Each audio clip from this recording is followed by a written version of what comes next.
नमस्कार, मैं हूं सौरभ मिश्रा। आप देख रहे हो न्यूज़ 24x7। एयर इंडिया हादसे में एक बड़ी अपडेट अब आ गई है।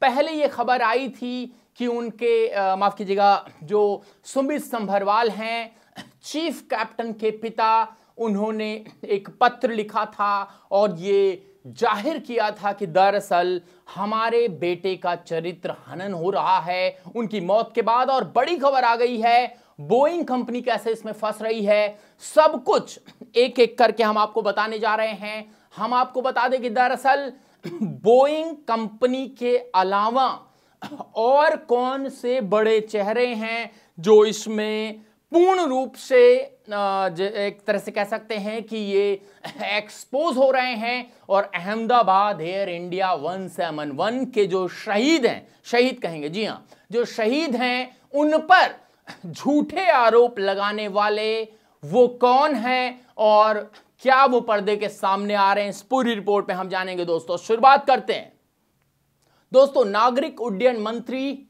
MSOR और विमान दुर्घटना जांच ब्यूरो की महानिदेशालय को 29 अगस्त को लिखे पत्र में दिवंगत कैप्टन सुमित संभरवाल के पिता 91 वर्षीय पुष्पक राज संभरवाल ने एयर इंडिया की उड़ान संख्या AI 171 दुर्घटना की औपचारिक जांच की मांग की है। सुमित एयर इंडिया ड्रीमलाइनर के पायलटों में से एक थे।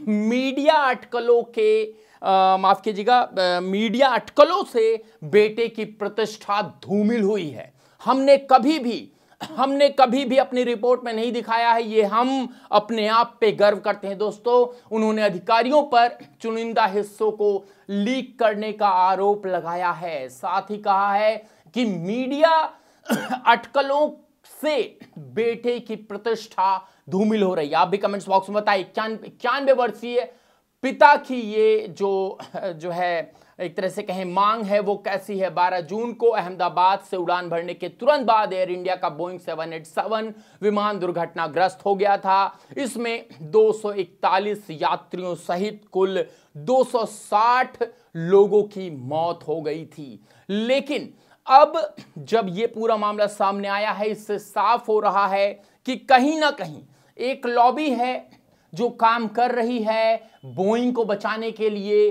किसको बचाने के लिए? क्या सरकार को बचाने के लिए?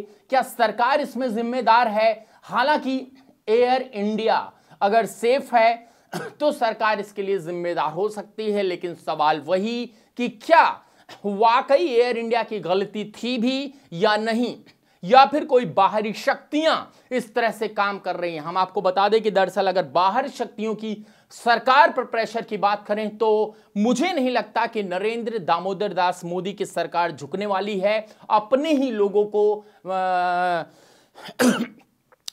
लोगों के द्वारा मारे गए जो है, माफ कीजिएगा, अपने ही लोगों को बाहरी विदेशी शक्तियों द्वारा मारे गए लोगों को बचाने के लिए। ऐसा हम इसलिए कह रहे हैं क्योंकि भारत ने अभी 50% टैरिफ के बाद अमेरिका को करारा जवाब दिया था। और आपको ज्ञात होना चाहिए कि दरअसल बोइंग अमेरिकी कंपनी है और बोइंग अगर बचाई जा रही है तो कहीं ना कहीं अमेरिका को बचाया जा रहा है। अगर भारत इतना झुका होता तो शायद जो ये हमारा जो अभी इस समय टैरिफ वॉर चल रहा है, वो टैरिफ वॉर नहीं चलता, बल्कि भारत सामने झुका होता है। एक और सवाल हम आपके सामने छोड़ दिए चलते हैं, आप कमेंट्स बॉक्स में जरूर बताएं, क्या विपक्षी पार्टियां इसमें सहयोग नहीं कर रही हैं? क्या विपक्षी पार्टियां वोट चोर गद्दी छोड़ है का नारा लगा रही हैं, लेकिन वो ये नहीं बता रही हैं कि दरअसल हम लोग सरकार पर प्रेशर डालें कि एयर इंडिया